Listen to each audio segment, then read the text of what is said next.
Bonjour et bienvenue à notre tuto conçu par l'Académie d'art dentaire Isabelle Dutel, section formation continue, créé spécifiquement pour nos clients prothésistes dentaires, chirurgiens dentistes et assistantes dentaires qui souhaitent poser une demande de financement auprès de l'OPCO EP, l'entreprise de proximité.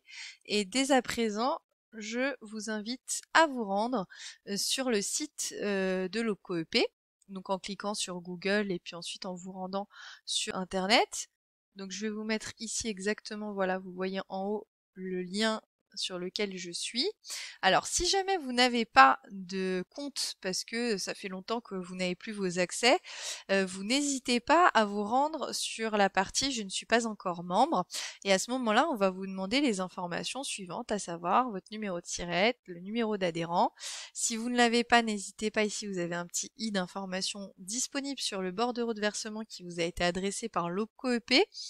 On va vous demander donc d'insérer votre mail. Donc bien sûr, vous êtes le responsable de la structure, le dirigeant de la structure. Donc vous insérez le mail bien sûr de la structure. Vous confirmez votre adresse mail, votre nom de naissance, votre prénom, votre date de naissance et le code d'activation. Si vous ne l'avez pas, vous pouvez ici le demander en cliquant sur le lien. Ou bien vous pouvez, si jamais ça ne marche pas pour quelques raisons, vous pouvez appeler l'OPCO EP. Donc n'hésitez pas, le numéro de l'OPCO EP très accessible, vraiment très sympathique, très ouvert, 09 70 83 88 37, donc un numéro gratuit. Vous pouvez les contacter et vous aurez ces informations manquantes. Une fois que vous aurez ça, vous allez recevoir un premier mail qui va faire en sorte que vous ayez le code d'activation et un deuxième mail ensuite qui va vous demander d'activer votre compte. Et là, vous allez pouvoir remplir vos informations avec votre adresse mail et votre mot de passe. Et à ce moment-là, vous allez pouvoir vous connecter. Une fois que vous serez connecté, vous allez pouvoir voir les informations de votre entreprise en rapport avec l'OPCO EP, donc les dossiers qui sont en cours, que vous avez peut-être déjà posés pour une demande de financement via l'OPCO EP. Donc on voit ici si le statut est envoyé, traité, etc. On voit également le nombre de salariés que vous aurez formés, donc c'est important pour avoir un retour sur ce que vous faites auprès de vos salariés. Et on voit ici que vous avez déjà enregistré une action individuelle. Vous avez ensuite d'autres informations ici, vous pourrez aller regarder votre entreprise, vos salariés, etc. Ce qui nous intéresse ici, donc ça va être vos demandes et de poser une nouvelle demande.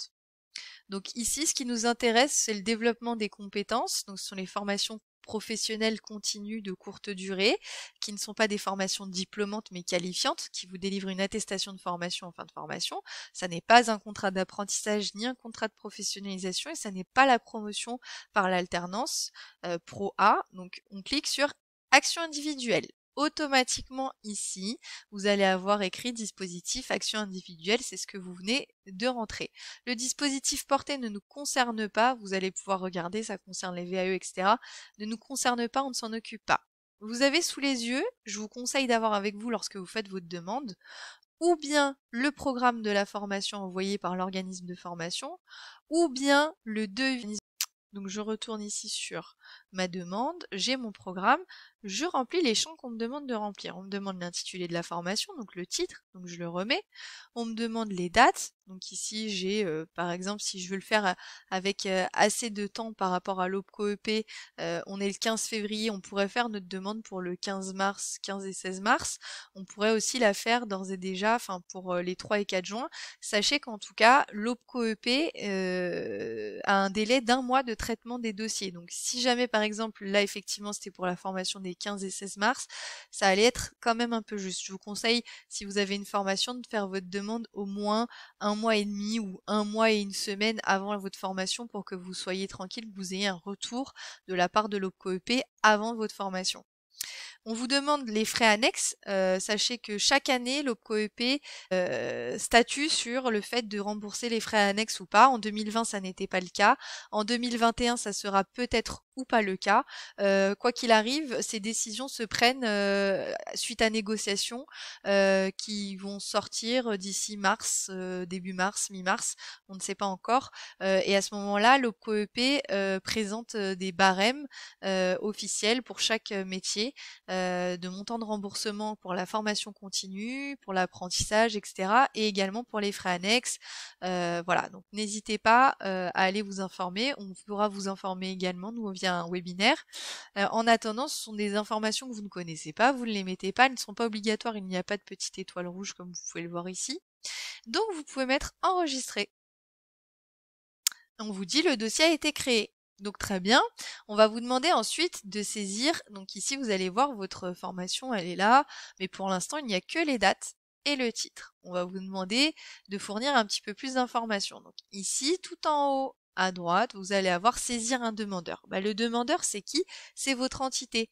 Donc ici, vous allez pouvoir taper votre entité, hein, hop, laboratoire ou cabinet, machin, hop, et là vous allez pouvoir trouver votre entité. Si jamais vous ne la trouvez pas, vous allez pouvoir la récupérer aussi avec votre numéro de siret. Donc ici, je remets mon entité et j'enregistre. À la fin de chaque enregistrement, j'ai quelque chose qui me dit demandeur DM créé. Donc on vous rassure, vous avez réussi à créer en tout cas votre étape. L'étape 2, saisir un module. On va vous demander de saisir un module. Il faut savoir qu'en formation continue, il peut y avoir des parcours de formation à l'intérieur desquels il y a des modules d'1, 2, 3 jours. Et du coup, le parcours est en totalité sur une dizaine de jours ou plusieurs mois. Dans ce cadre-là, on n'est pas dans un parcours, c'est vraiment une formation individuelle de 2 jours. Et on vous demande de renseigner les informations de nouveau. Donc là, vous vous embêtez pas, vous récupérez ici votre programme et puis vous copiez-collez les informations. Donc je remets l'intitulé de ma formation. On me demande si c'est une formation interne, externe, intra ou inter-entreprise. Interne, c'est dans votre cabinet, dans votre laboratoire. Externe, intra, c'est-à-dire que c'est une formation spécifiquement pour vos collaborateurs, mais qui n'est pas forcément faite par vous, par l'un des membres de votre structure, mais par un organisme de formation, mais uniquement pour votre structure. Externe, inter, c'est-à-dire que c'est fait par un organisme de formation, mais que c'est ouvert à plusieurs demandeurs, à plusieurs employés de plusieurs structures différentes. Là, c'est le cas, donc c'est une formation inter-entreprise. Elle se fait en présentiel. On me demande le lieu de formation si ça se passe dans mon cabinet, dans mon laboratoire, dans l'organisme de formation, le CFA ou autre. Ici, ça se passe dans l'organisme de formation. On me redemande les dates de début et de fin, donc je remets les dates de début et de fin. On me demande s'il y a une attestation de formation, ça vous pouvez le voir dans le programme, on vous le dit ici, hein, on vous remet l'attestation de formation. Donc vous allez le mettre ici. Oui, on a une attestation de formation. Le nom du formateur en interne, on vous le demande si jamais vous faites une formation vous-même en interne dans votre cabinet ou dans votre laboratoire auprès de vos collaborateurs, mais là ce n'est pas le cas. Si jamais on vous demande l'identifiant de l'organisme de formation, c'est encore une information qui n'est pas obligatoire, mais vous pouvez ici saisir le nom de l'organisme de formation. Donc ici, nous, Académie d'art Nanterre. Et là, bien sûr, il y a plusieurs structures parce que nous avons 4 structures, une à Paris, Bordeaux, Aix et Lyon. Et ici, on est sur la formation d'Aix. On va vous demander d'autres informations. Si vous ne les connaissez pas, vous ne les mettez pas puisqu'elles ne sont pas obligatoires. Vous avez renseigné toutes les formations obligatoires. Donc j'enregistre, mais je vais faire exprès de retirer une information. Hop, voilà, je vais mettre aucun sur type de formation. Et vous allez voir, on va me dire erreur. Il faut que vous examiniez que vous alliez remettre une information dans le type de formation. Donc voilà, je remets correctement. Et là, vous allez voir, ça enregistre. Ah, non, on me dit que la date de début du module doit être inférieure à la date de fin. Bah oui, effectivement. Là, c'est une erreur de ma part. Ah oui, c'est parce que j'ai mis février, j'ai pas pensé à aller. Hop, voilà, et j'enregistre. Et là, encore une fois, donc j'ai une autre erreur. Donc on me demandait le nombre d'heures de module. Donc ici, hop, je regarde sur mon programme et je vois 2 jours, soit 14 heures. Et donc là, je me permets de mettre 14. Donc là, j'enregistre. Et voilà, c'est bon. Et ça me dit le module a été créé. Donc très bien. Vous voyez, c'est quand même très guidé, hein, donc n'hésitez pas, vous n'allez pas faire de bêtises, vous pouvez pas, normalement le logiciel automatiquement vous dit s'il manque une erreur. S'il manque une information, pardon, ou s'il y a une erreur. Donc ici, vous avez la référence de l'entité, c'est votre entité. On va vous demander d'inscrire le nom d'un stagiaire. Vous pouvez pas juste inscrire un nom d'un stagiaire et hop, le mettre, c'est impossible, ça ne marche pas. On va vous dire que c'est pas possible. Soit vous avez déjà renseigné le nom de vos salariés, soit vous mettez ici saisir un nouvel individu. Donc on vous demande ici de remettre toutes les informations de votre salarié, de l'individu qui va en tout cas être formé. Donc n'hésitez pas, comme je vous le disais, remettez toutes les informations dont vous disposez, mais vous n'êtes pas obligé de mettre des informations en face desquelles il n'y a pas de petite étoile rouge. Vous allez enregistrer, et quand vous enregistrerez, vous allez voir le nom de votre salarié apparaître. Donc ici j'en ai créé un, et ensuite on vous demande quelle catégorie, s'il est employé, s'il est cadre, etc. Donc là on va remplir les champs. Alors bien sûr c'est assez simple parce que les champs sont pré-remplis, vous n'avez plus qu'à saisir les éléments. Est-ce qu'il est travailleur handicapé, oui ou non? Est-ce qu'il est en CDI? Si on vous demande la fin de contrat, mais ça n'est pas obligatoire.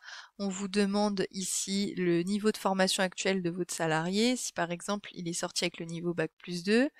Et normalement, ce sont les seules informations qu'on vous demande. Si j'enregistre, est-ce que ça suffit pour enregistrer? Oui, le stagiaire a bien été créé. Et donc là, vous voyez que toute votre session est enregistrée. Vous avez bien enregistré un demandeur, vous avez bien saisi le module. Le demandeur, c'est le laboratoire ou le cabinet, c'est votre structure. Le module, c'est la formation. Et ensuite, le stagiaire, c'est la personne qui va participer à cette formation. Vous allez pouvoir donc voir que votre demande ici est en préparation. Quand vous l'aurez envoyée, elle sera envoyée. Quand elle sera en cours de traitement, ça sera inscrit, validé, etc. jusqu'à la fin. Si jamais vous avez commencé à saisir une demande et que vous n'avez pas fini, vous pouvez aller dans la liste de mes demandes. Et vous avez ici vos demandes qui sont en cours. Donc n'hésitez pas, vos demandes en préparation, ce sont celles que vous n'avez pas finalisées. Celles qui sont envoyées, ce sont celles que vous avez déjà finalisées, qui sont en étude et pour lesquelles vous attendez un retour. Hop, donc je retourne sur ma demande. Et ici, je vais regarder les informations complémentaires. Donc ici, vous avez des champs qui vous permettent également d'avoir d'autres informations sur votre demande. Donc vous avez le dossier qui est là, on vous donne le titre de la formation. Les informations complémentaires, donc on va vous donner, on va retracer ici tout ce que vous avez rempli. Et là, vous allez dire que vous devez ajouter des pièces. Pourquoi? Sachez absolument que l'OPCO va vous demander obligatoirement de fournir un devis signé de votre part. L'OPCO ne veut prendre en charge que les formations pour lesquelles vous êtes réellement investi, que les formations pour lesquelles vous avez déjà signé un devis. Alors ne vous inquiétez pas, en général, signer un devis si vous ne le renvoyez pas à l'organisme de formation, ça ne vous engage à rien. Donc si vous souhaitez signer le devis, le scanner et la poser auprès de l'OPCO pour pouvoir voir si l'OPCO va pouvoir vous donner une réponse positive ou non, faites-le comme ça, ou bien précisez à l'organisme de formation que vous êtes dans l'attente d'un financement de la part de l'OPCO EP et que quoi qu'il arrive, vous ne signez pas de convention de formation, c'est-à-dire de contrat, tant que vous n'avez pas le retour de l'OPCO EP et ça ne vous engage à rien. Donc ici, vous allez pouvoir charger des fichiers. Si jamais vous souhaitez charger un programme, vous cliquez sur charger des fichiers et vous allez ensuite pouvoir charger votre devis. Pareil, en cliquant ici, en cherchant votre devis que vous aurez scanné, qui aura été signé de votre main pour que l'OPCO EP puisse le prendre en charge. Une fois que vous faites ça, vous cliquez ici sur envoyer ma demande et quand vous allez cliquer sur envoyer ma demande, vous allez pouvoir ensuite voir votre demande au statut envoyé. Et comme je vous l'ai dit tout à l'heure, cette prise en charge, cette étude de dossier va prendre un mois, un bon mois. Donc ne soyez pas étonnés de ne pas avoir de retour de la part de l'OPCO EP qui en ce moment est surchargé de demandes, surtout en début d'année. En général, début d'année, fin d'année, ce sont les moments où l'OPCO a énormément de demandes. Donc n'hésitez pas, attendez au moins un mois avant de relancer l'OPCO EP. Et si jamais vous avez besoin de quoi que ce soit, vous avez ici le numéro de l'OPCO EP qui s'affiche pour que vous puissiez les appeler. Comme je vous l'ai dit tout à l'heure, ils sont très sympathiques, très ouverts. N'hésitez pas à les appeler en cas de besoin ou en cas de difficulté. N'hésitez pas aussi à nous appeler, donc je vous remets ici nos informations. Moi je suis la directrice formation continue de l'Académie d'Art Dentaire. On est là pour vous faire avancer dans vos projets de formation. On est là pour développer vos compétences, reconnaissance pour que vous puissiez évoluer dans vos carrières. C'est important aussi. Il n'y a pas que la reconnaissance salariale, monétaire, j'ai envie de dire. Il y a aussi la reconnaissance par les compétences. Et quand on fait une formation et qu'on en apprend plus sur des nouveaux domaines, bah, ça nous permet d'élargir notre palette. Et c'est aussi un moyen de reconnaissance.